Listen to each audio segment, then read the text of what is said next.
Welcome to the Equestrian Mindset Academy podcast, an equestrian performance podcast where we will deep dive into the mindset and management challenges of ourselves and of our peers. Our discussions will allow you to learn from experts, encourage you to set audacious goals, overcome challenges, and develop actionable plans. Ready? Let's do this.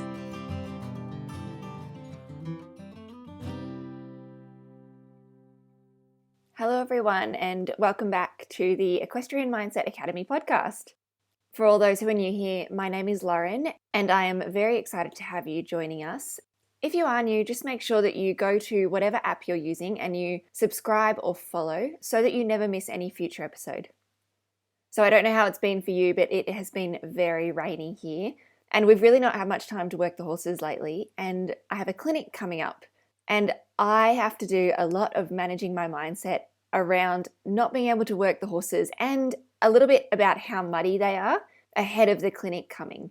So I just wanted again to remind you that, like doing the laundry, you always need to recheck and readjust your mindset for your current circumstances. And that applies to all of us, no matter how long you've been in the personal development world. We all need to recheck and readjust our mindset. So today's topic is another follow-up from something that Ben said in his guest episode, and I really felt that we needed to expand on it and learn from it. So in the episode with Ben, we were talking about how it's really hard, in particular, to say no to someone when they're standing right in front of you. And we actually talked about the idea of practicing saying no ahead of time, or to have some sort of script ready to go. In particular, if you're a people pleaser, and you know that you're likely to collapse under the pressure and say yes when you don't want to, it's so important that you're practicing ahead of time. And I really love this idea of practicing saying no ahead of time. And then I wanted to extend it further today to the idea of practicing all of your mindset work ahead of time. Now, it might sound a little ridiculous at first to even question the need to practice ahead of time. Because if I said to you, hey, in 2 months' time, I'm going to take you down to the showgrounds, and if you and your horse can jump a metre show jump round, or 3 foot, I think that conversion's close, I'll give you $5 million. Would you start practicing today? Or would you only start practicing the day before I take you to the showgrounds?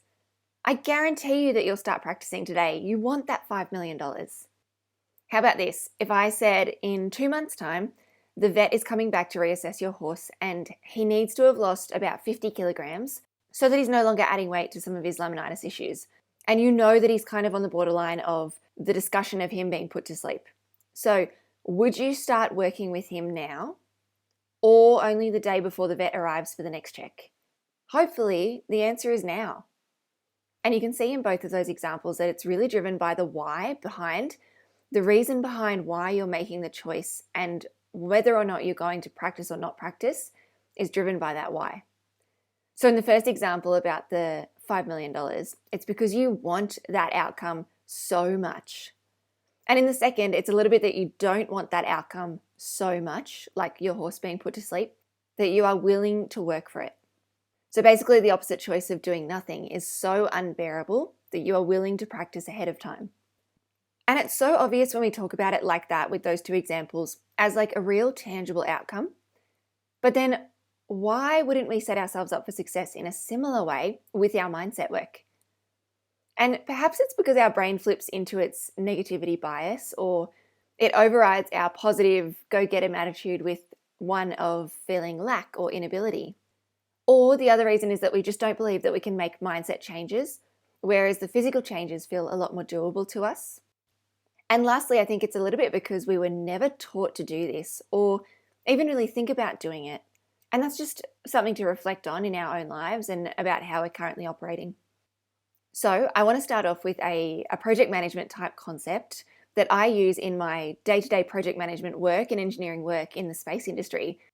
And then I'm going to extend it further into other areas of mindset work. The project management type concept I want to tell you about is how we can make decisions ahead of time. And firstly, I want to caveat this, that making decisions ahead of time is really different from planning ahead of time.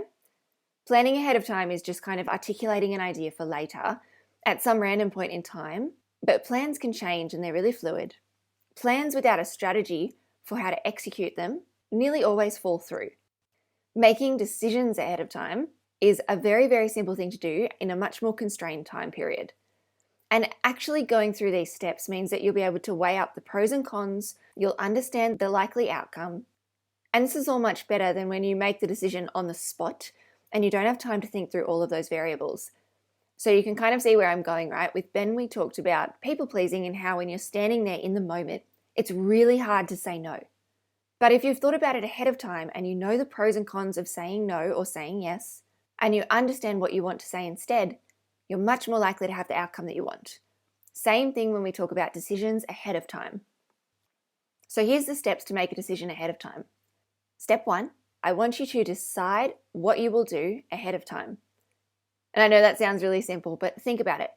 I want you to work within kind of a 24-hour period, maybe out to about a week. Whatever works for you. I just don't want you to think that you're planning for a year from now and able to make decisions 100% within the next year. Step 2 is you're going to anticipate unanswered urges or desires that might take you off your plan.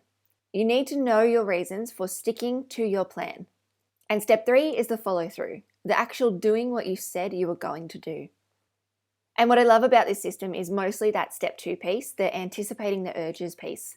Because if we were just relying on our own willpower, we would only basically have step 1 and step 3, make a decision and go through with it.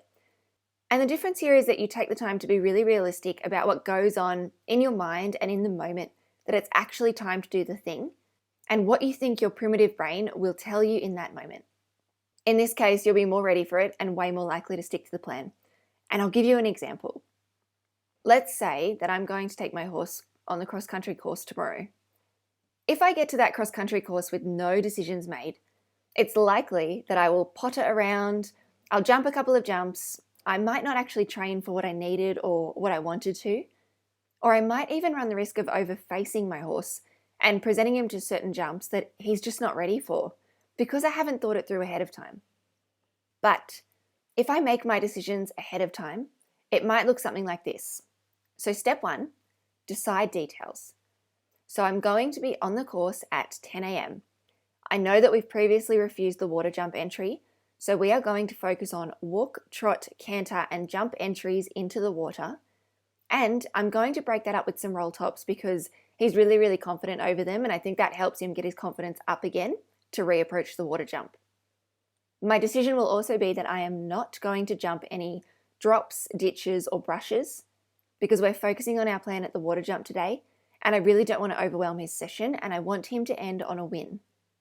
So that's step 1. Step 2, anticipate urges. Here's the example, right?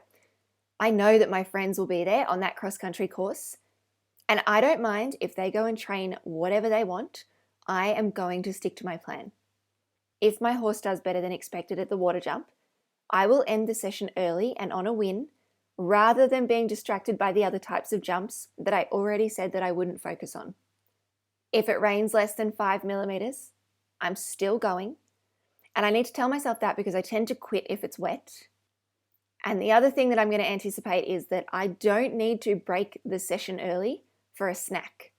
That I'm going to plan to eat breakfast beforehand and have lunch waiting in the car ready so that I don't have to break the session to have a snack. All these types of things are things that I would normally get distracted by or even get off track with. And it's really important that I think about them ahead of time and plan what I'm going to do. And then step 3 is the follow through. So this requires a little bit of motivation, a little bit of commitment, and a lot of discipline. So trust in yourself and hold yourself to a standard by which you'll promise yourself you'll stick to the plan and do what you've said. And I've done an episode on this before. I think it was episode 3, but I'll put the link in the show notes so that you have it. So that's decisions ahead of time. And that's one way we can do a type of mindset work ahead of time. And it's really, really practical. So you can see that you can actually use that in not just with your equestrian pursuits, but in life more broadly. But what I really loved from Ben's episode with us is that he wasn't just stopping at practicing decisions ahead of time, which is the normal thing to practice ahead of time.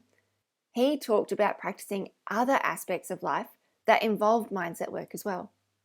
So let's then extend decisions ahead of time into mindset ahead of time. Let's take that same concept about decisions ahead of time, but extend it to times when you won't necessarily need to make a decision, but you might need to be prepared. So for things like responding to difficult circumstances, having really difficult conversations, saying no, like we talked about with Ben, is one of those examples. Planning to reach your goals, making sure situations align with your values, and doing things that you know you will find hard or that you might be a bit emotional over. So in a horsey context, this could be things like standing up to an instructor or to a mentor. It could be used when you know you need to establish or reinforce boundaries for yourself and your horse. So for example, I used to have a boundary for myself and my horse, particularly when we'd have some of the Olympic team eventers come to train us on the cross-country course. And my rule was, or my boundary was, that even if my horse refuses the cross-country jump multiple times, nobody has my permission to hold a lunge whip behind my horse. Nobody.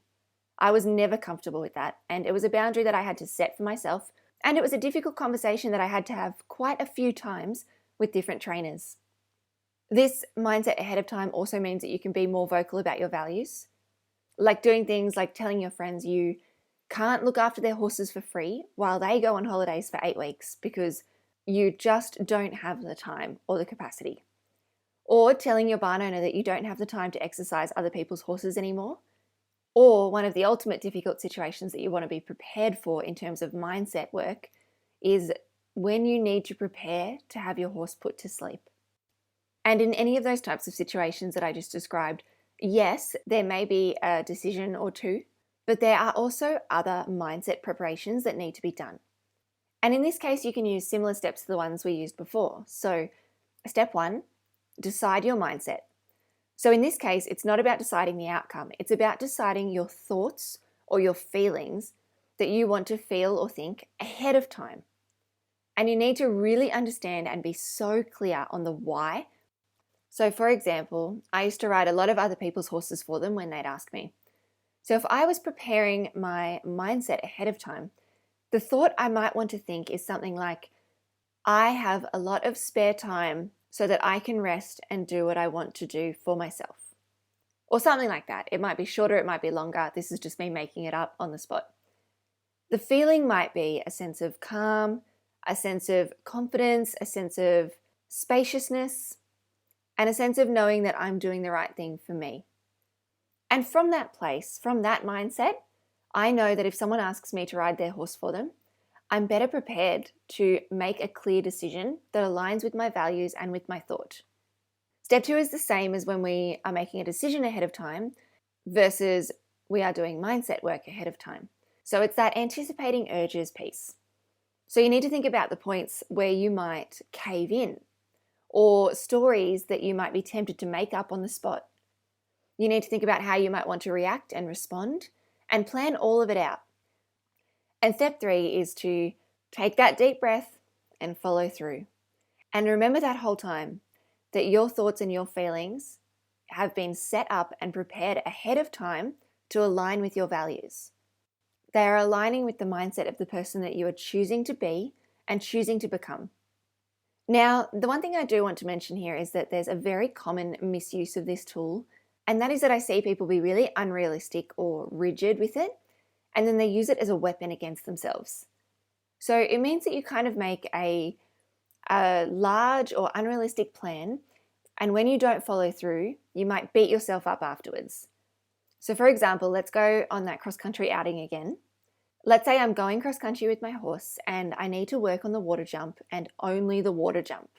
And if he's never seen a water jump before, I need to think about if it's reasonable to say that I'll be managing to work on walk, trot, canter, and jump entries in one session, or whether I'd just like him to walk calmly into the water in and out to start with.